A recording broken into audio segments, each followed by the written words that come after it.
Hello and welcome everyone to Ananke's Festival of Literature. I'm absolutely thrilled to welcome our distinguished guest, Ritu Menon. Hi, everyone.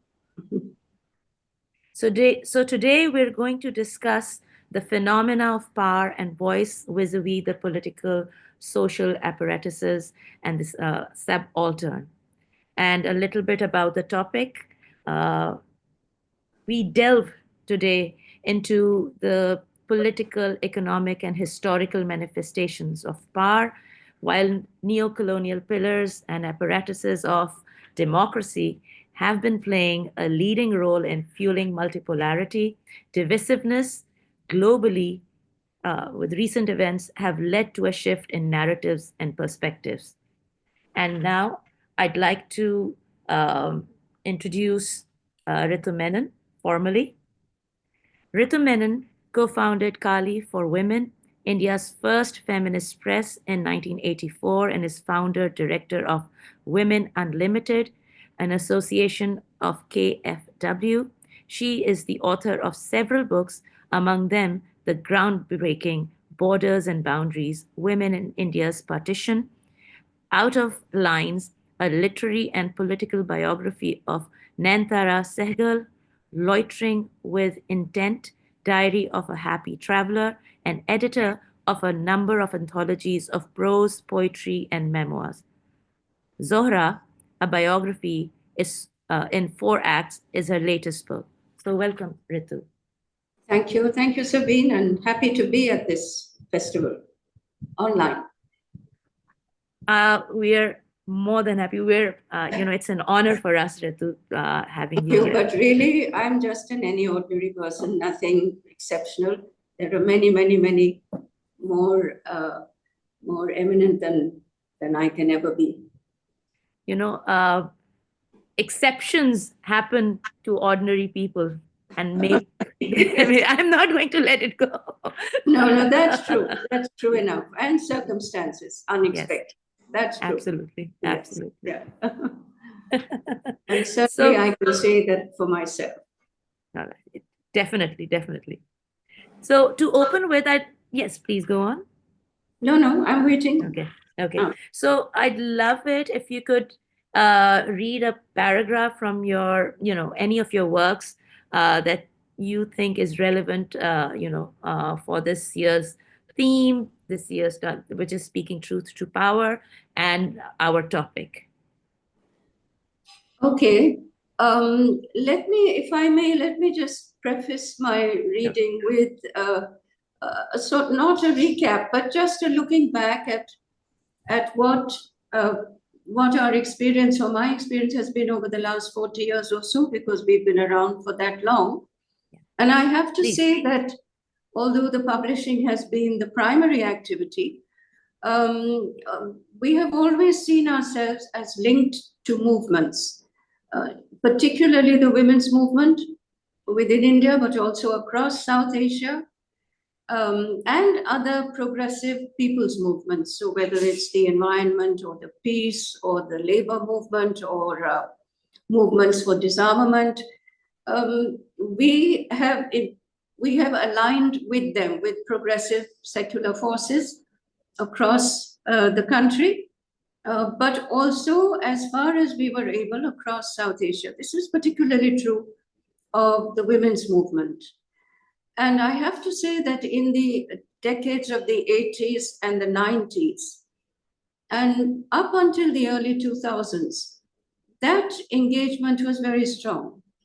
So across the 5 countries of South Asia, we have had very old and very strong links. And one of the reasons, or shall I, both as a publisher as well as in activism, we see publishing as an activist activity. We don't think of it as separate from the activism or the issues that we are engaged with as part of movements, and certainly as part of the women's movement. So one of the main reasons for coming together across South Asia with women's groups and organizations has been the understanding, I would say a shared understanding, that issues transcend national borders, that there are areas of concern of human rights, of social justice, of economic justice that are not limited by national borders, that do not recognize boundaries in the same way. I mean, look at water. As they say, before history, there was geography. And so that geography remains. And that understanding of issues and of lending solidarity across borders on these issues was a very fundamental concern of the South Asian women's movement.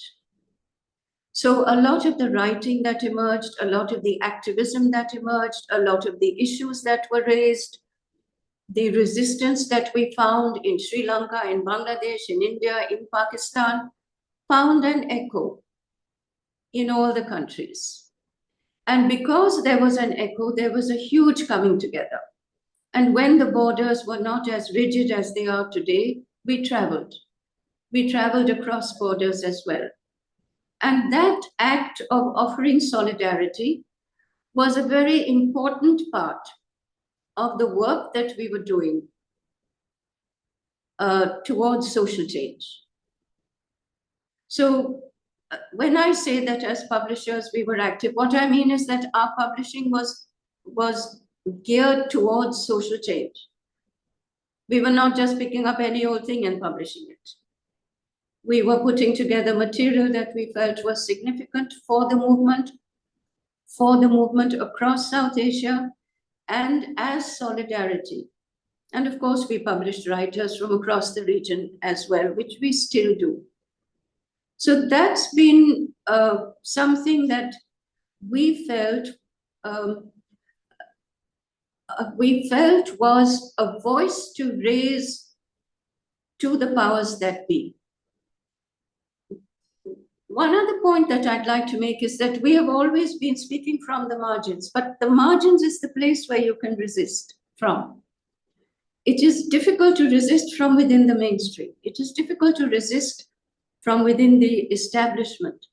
But the margins allow you a fantastic ability and space to raise your voice. So, of course, the voices were raised to those in power, whether in the family or in society or nationally or across borders. These voices, when we acted in solidarity with movements across South Asia, were addressed to national governments, wherever they were. Within the country, they were addressed to families, society, authority, whether it was secular, whether it was religious, whether it was legal, whether it was the government. That kind of speaking to power was the voice that was raised from the margins. This point, I think we have allowed to recede now, in the 21st century, in the late 2000s, the noughts, the tens, the 20s, which is where we are now. And so for me, this recall of what the 80s and 90s was across South Asia is sort of tinged with a kind of nostalgia, because we do see that there is a shift. There has been a shift, not just within our countries, but across the region and across the world, as you said earlier. We have seen, this century, we have seen what has happened with the market, with politics, with political economy, with trade, with, in every single aspect. And of course, as part of the movement, we are very much affected by all that. So, I speak today from a slightly different space, not with a different politics, but within a different context.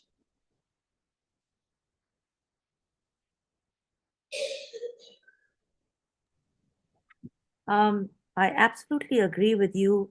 And, certain things are coming to my mind. I don't know if they make sense or not, but you raised an important point that, the space that is provided, in the periphery the subaltern uh, from the margins, that empowers and fuels subversion.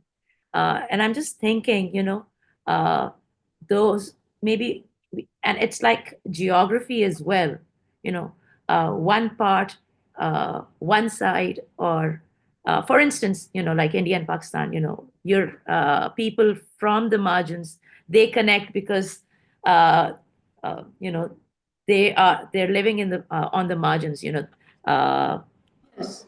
I don't know if that makes sense. And the lines are then blurred, um, and they work together. But how has it been because of the political scenario now, and the rigidity that has come? Rigidity has always been there, but not like what we're seeing. It's unprecedented. And how has it been, especially for women's movements and women's solidarity? What has How has it impacted that? Compared to a few decades Earlier. ago. Yeah. Well, the space has become circumscribed, even the space on the margin, within countries, but across the region too, obviously. Within countries, of course, we are all under duress because across the region, the forces of authoritarianism have increased. Not only have they increased, they are much more repressive, they are much more under threat. You see, once a voice is raised, once rights have been recognized, once a measure of non discrimination or equality has been achieved as a result of challenging power, as a result of challenging patriarchal privilege, that privilege is under threat. It reacts. We are seeing now across the region a reaction. It's reactionary and it's regressive. And across the region, in all the countries, there is an attempt to somehow dismantle those gains. Clearly, then the space in which we operate, in which the powerless, the subalterns, the women, the dispossessed operate, is shrinking. Of course, we still extend solidarity, but from a beleaguered position. Now, what that does to the collective action is what is of concern. Because not only have those blurred lines become more rigid, but travel has become almost impossible. Between India and Pakistan, there's no chance. Rarely, if ever, do we get a chance to meet physically. What is happening is that we are meeting perhaps in other countries that may be more hospitable or online, as we are now. Now, this is a space that has opened up. So I'm not entirely negative or pessimistic. It's a space that has opened up, and it is a space that is being used very often and very positively by another generation of activists. And it is also being used across the region. Now, how effective it is, we have to see. What is it that its impact has been, both in the immediate present and for the future? I don't know because, quite honestly, I have not seen any very systematic analysis of what online engagement, online solidarity, meetings, discussions, strategies, etc., what their impact has been. I'm not aware of too much that has been done on that. Within each country, I think the activism is still fairly strong. But across the region, it has diminished. And for me, that's a change because it indicates a change in geopolitics as well. I mean, there was a time when we would have all come together on, let's say, on Palestine. That hasn't happened. Within countries, all that is happening within each country, but across the region, no. And yet, 20 years ago, it's an issue that would have found solidarity across the borders. It would have. So I'm just saying that there are certain issues that have receded, certain preoccupations, certain areas of solidarity that have not been as active as they were. But of course, within the countries, we continue to do whatever we can, raise our voices as loudly as possible. But as you know, everyone is under terrific stress. People are being jailed, people are being picked up on the slightest pretext, people are being challenged, people are being falsely implicated. Women are not immune to this. Organizations are under duress. There is an attempt to proscribe as much as is possible administratively. And obviously, this makes a big difference to how you mobilize. Mobilizing was a very important part of, let's say, March 8 celebrations. March 8 was a huge coming together of all sorts of movements, many in sympathy with the women's movement, not only women's groups. That rarely happens now, very rarely. Online, yes. But online, in some ways, in my view, is an almost invisible space.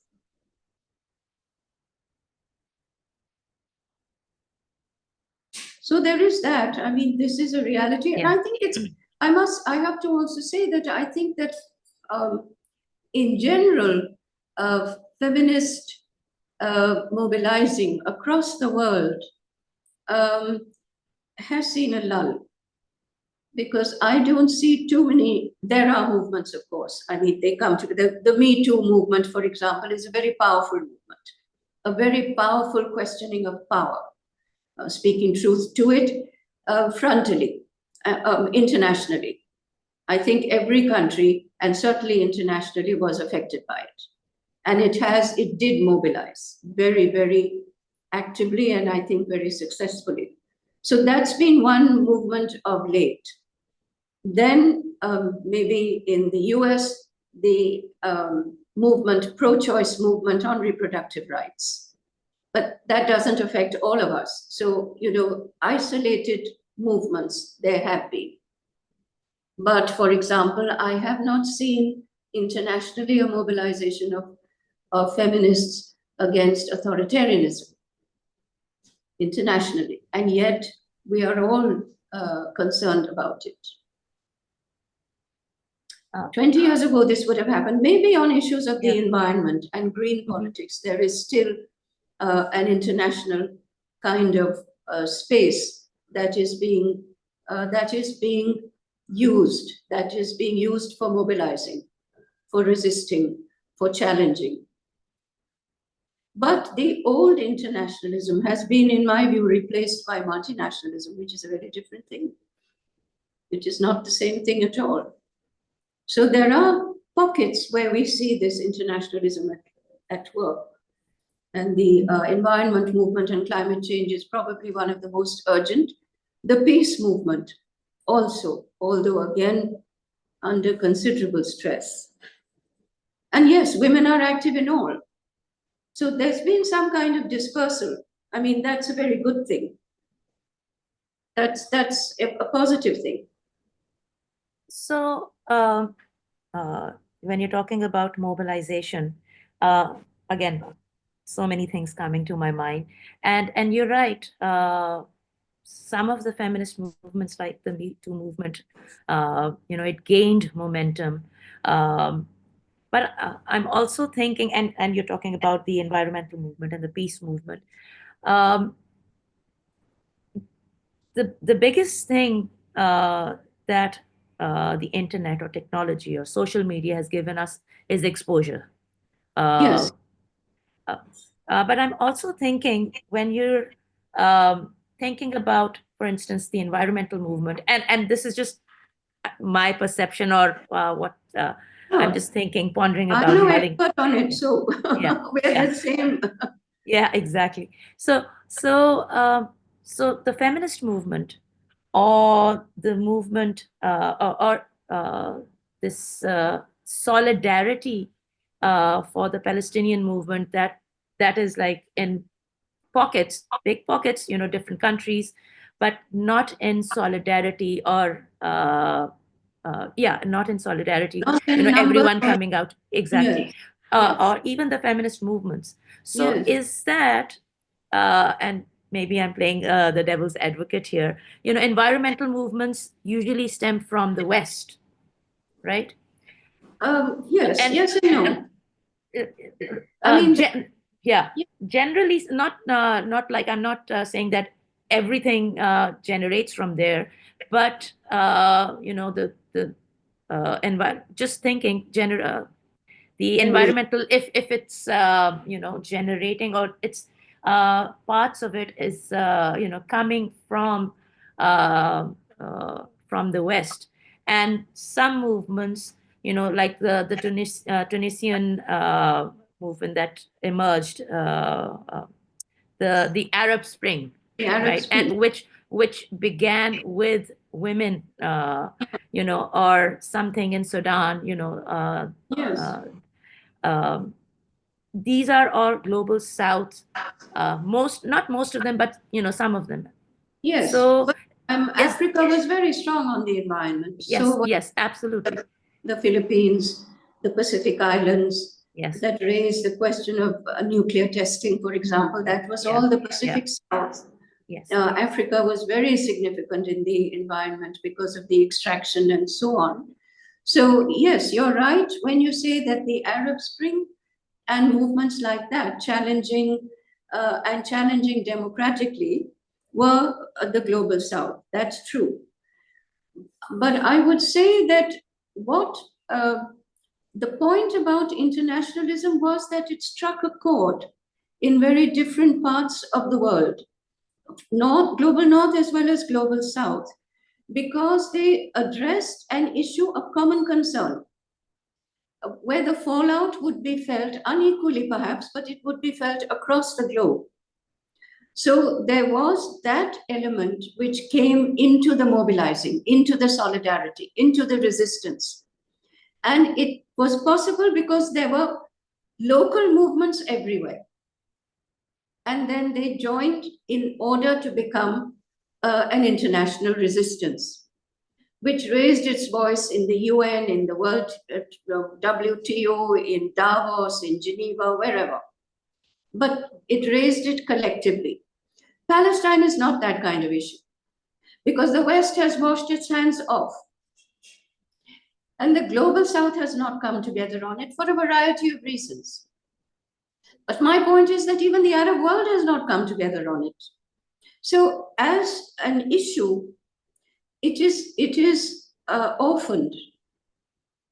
It's an orphan today. This is my view, but I'm saying it's a view shared by many within Palestine, outside Palestine, wherever.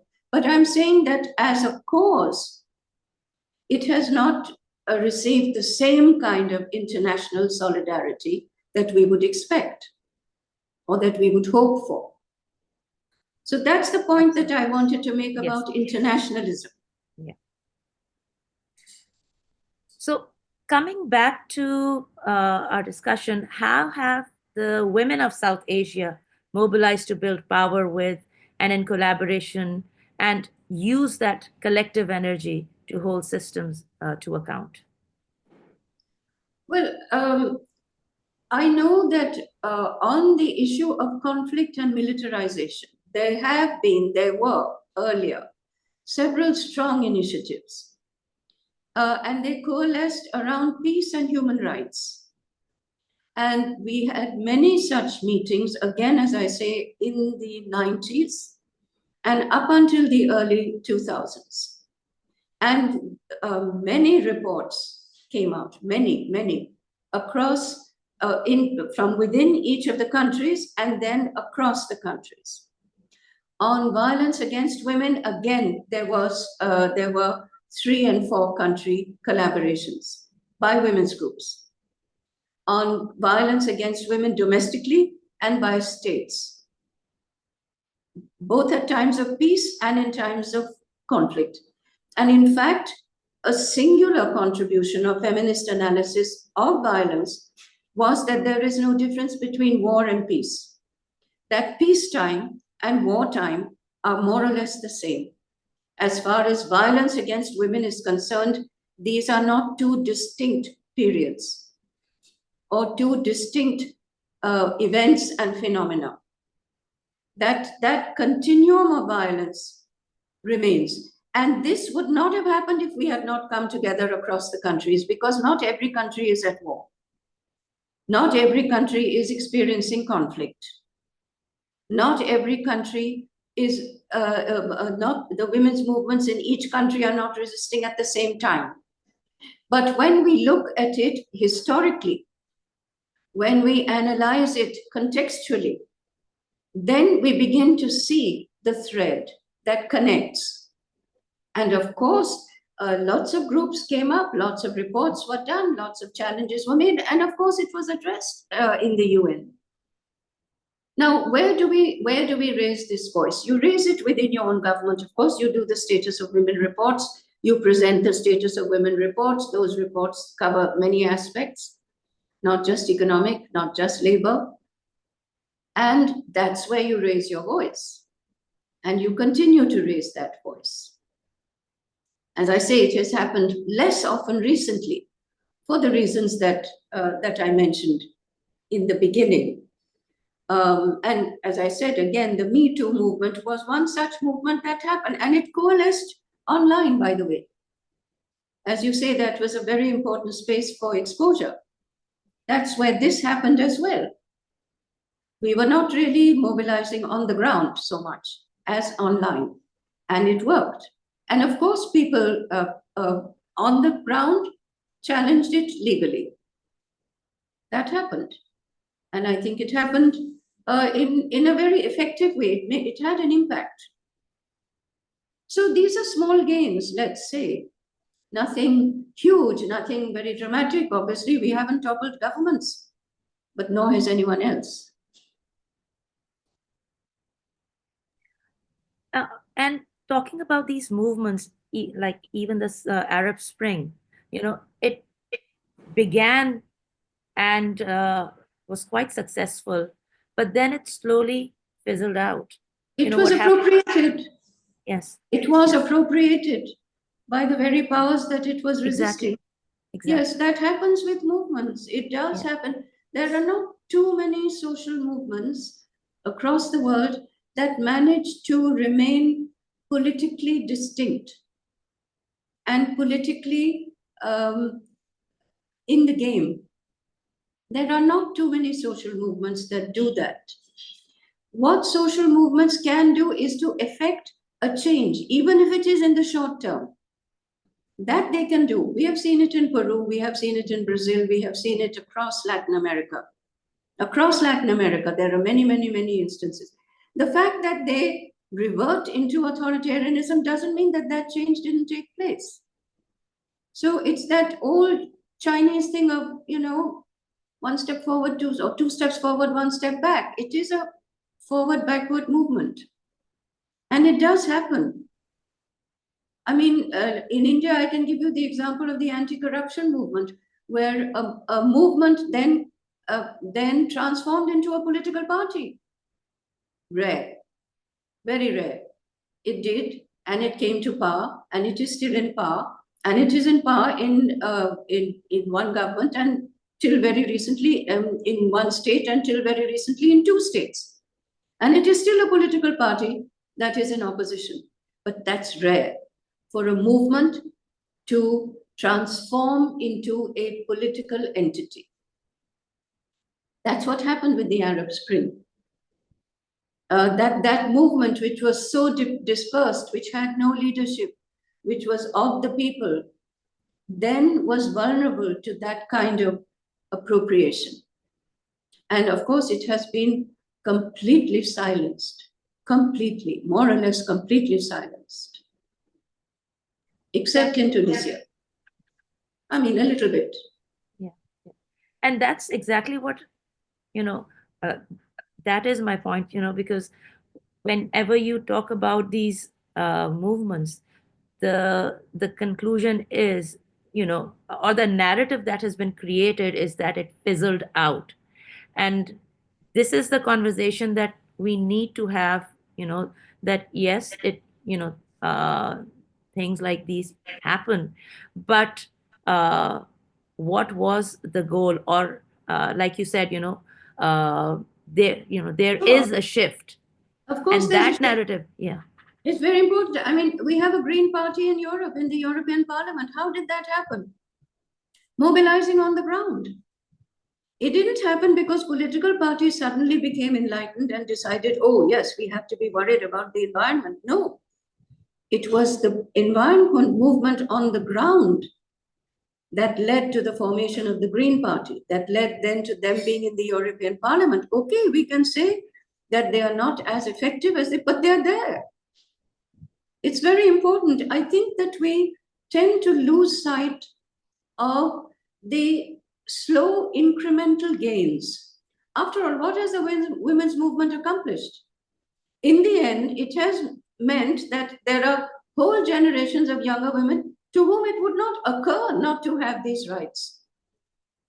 It wouldn't even occur to them not to have the right of mobility, not to have the right of choice, not to have, it doesn't even occur to them that these were rights that were fought for, that were not given as a matter of course, that were not birthrights. They were fought for. Now, that's a huge gain. It's a huge gain. And yet, it's now become sort of taken for granted. Okay, I think that's a very phenomenal success. That you can take the right to equality for granted is a phenomenal success. That you can take the right to non-discrimination based on sex, creed, gender, religion, blah, blah, is a huge success. Because rights are claimed against the state, not against society. Rights are claimed against the state. You are demanding of the state that it acknowledge and that your freedom is your right. It's enormous. So I don't think that we should discount these.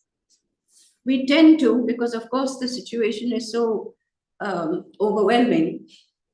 The current situation is so overwhelming that we feel all is lost. It's not really lost. There will be resistance again. And I think the media plays a huge role in creating. Of course they do. Yeah, yeah. But the media is part of the establishment. But Yes. now, of course, you have so many alternatives to that. I mean, you have a lot of forums now that are being used and are being very vocal, very critical, very effective. Whether it's comedy or it's political comment or it's analysis or it's dissent. You see, they can't shut everyone up. True. And that space has been provided by technology. That we have to accept. That it can be divisive, but it can also be enormously empowering and democratizing. Anyone can use it. Anyone. You don't have to be a media baron to have access to communication. True. Now, anyone can do that. So I think we should use whatever we have and carry on regardless. I mean, otherwise. Yeah. Yes. No, I have the same belief. You have to carry on. You have to carry on. We don't have a choice. I mean, truly, there isn't an option. Yeah. The other day I was speaking to someone. I was telling them that there was this discussion where, they were saying, that you have to be part of the status quo, and I said, okay, I'll be the sheep, but I'd rather be a black sheep. Yes, of course. Why should one? I mean, one must, the thing is, we all operate at several levels. We are not functioning only in one space and only at one level. And there are many reconciliations that we have to make while we're at it. But you don't lose sight of the objective. You don't. We live in families. We live with spouses. We live with children. We live with we live in communities, we live in societies. We are not living on an island. And along the way, you are reconciling many contradictions. But as I said, you don't lose sight of the objective. And along the way, you decide where you're going to make a concession and where you will absolutely not shift your stand. Those are individual decisions, but they can also be collective decisions. And anyone who has worked with movements knows that this process is continuous. This give and take, this back and forth, this conceding and resisting happens within movements too. It's not always only in agreement. Everyone isn't always acquiescing. You arrive at a consensus. What does consensus mean? Consensus means you agree on a certain minimum. Beyond that, you don't. So that's true of all collective action. Absolutely. But it's also true of us as individuals operating in our individual domains. And reaching that, consensus when everyone is on, sitting Yes. at the table. That is Yes. most important, because then you're hearing all voices. Yes, yes. And, this sitting at the table, there's a very interesting analogy that someone made on peace work, which is that, and on conflict, which is that although women are the most severely and most terribly affected by conflict and by violence, they are never at the table. They are never at the negotiating table. And this has been one of the insistences of the women's movement, that they have to have a place at the table. Absolutely. Now, as I say, everything in a sense has become less clear, shall we say, and some of this lack of clarity is a very deliberate response on the part of the powers that be, on the part of the power that you are challenging, that you are calling to account. They are very deliberately obscuring the issue. Nevertheless, that clarity must remain as far as we are concerned. That's the job we have to do. True. So my next question is, and it stems from, you were talking about technology. And in this day and age of information overload, does a gendered voice have a new meaning? Do you think things have changed all these years? I think the way that technology is being used has a very new face. That's definitely the case. I'm not of that generation, so I don't really know how effective it is. All I can say is that its dissemination is very wide. Now, whether that has changed the voice or only the means of dissemination, I'm not very clear. Because I see that when there is a concerted resistance, all media are used. And not just technology. We still use pamphlets, we still use songs. These were our media earlier. Pamphlets, songs, skits, theater, film.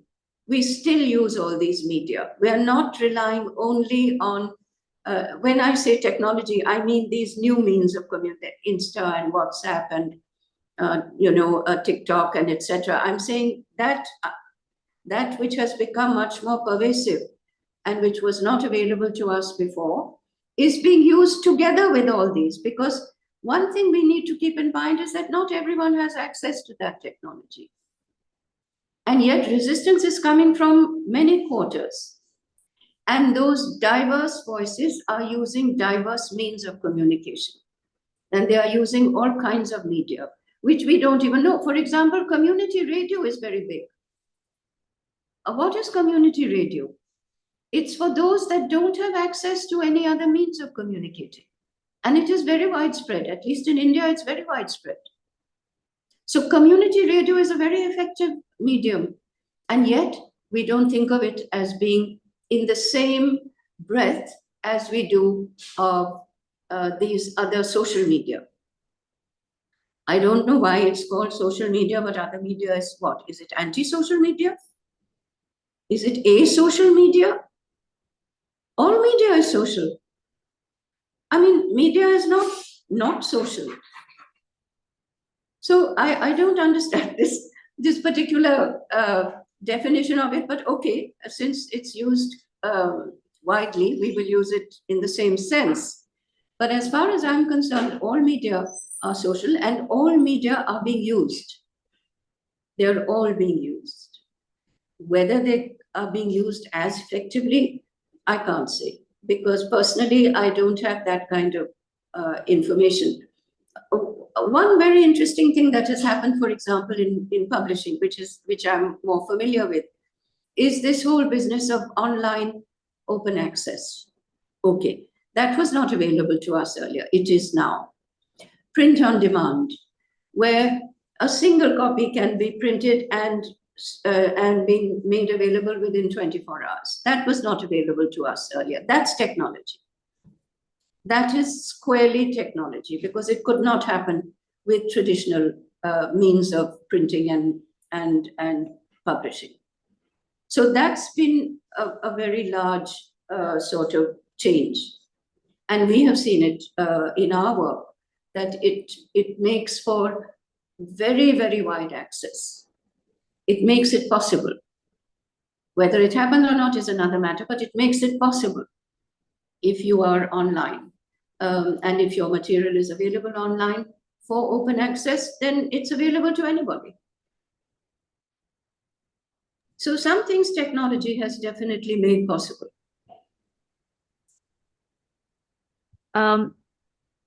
Even as we cohere across borders digitally, we're also seeing an uptick in cancel culture. What has this meant to the women's movement? You know, I don't know that cancel culture is that operative in our part of the world. I have not seen too many examples of it. I know it's very prevalent in the West, or at least they say it is. And certainly we see with, restrictions that are being brought on every single thing, that there is certainly there is some evidence of it. Can you give me an example of something, say, of cancel culture, say in Pakistan, or in let's say in the Gulf where you are, or in Sri Lanka, or even in India? I can't think of too many examples. So I don't know that it's something that we need to be concerned about right now. It might well happen. I mean, these things are like a virus, they spread rapidly. But right now, I'm not sure that there is a great deal of that happening. There has been an attempt, by the way, to cancel Me Too in the film industry. True. In India, certainly. There's been a very strong attempt to cancel it, but it hasn't worked. And one reason why it hasn't worked is that women in the film industry have come together and produced very damaging reports of the sexism and the misogyny in the industry. So they haven't been able to cancel it. But that was one instance in India that this attempt was made. But as I say, it hasn't succeeded. Yeah. And come to think of it, I think you reach a certain stage in resistance and in voicing and in speaking truth to power when going back is not an option. You cannot suddenly be, if consciousness has been raised, which was the slogan of the women's movement, if consciousness has been raised, it cannot be unraised. You can't suddenly become unconscious. It's not possible, not even in society. So one response to it has been men's rights. I mean, something more ridiculous I cannot imagine, but there it is. Spousal rights, men's rights, men for men. Hello, when have they ever been not for each other? When have men not been for men? I mean, give me one instance, give me some time in historically when they have not been for each other. So it's a bit silly, but there you are, under threat. Because certain gains cannot be undone. Certain privileges will not remain. And so there's a reaction. So that's it for now. Thank you so much, Ritu, for this amazing conversation. And we hope to see you next year as well. Thank you so much.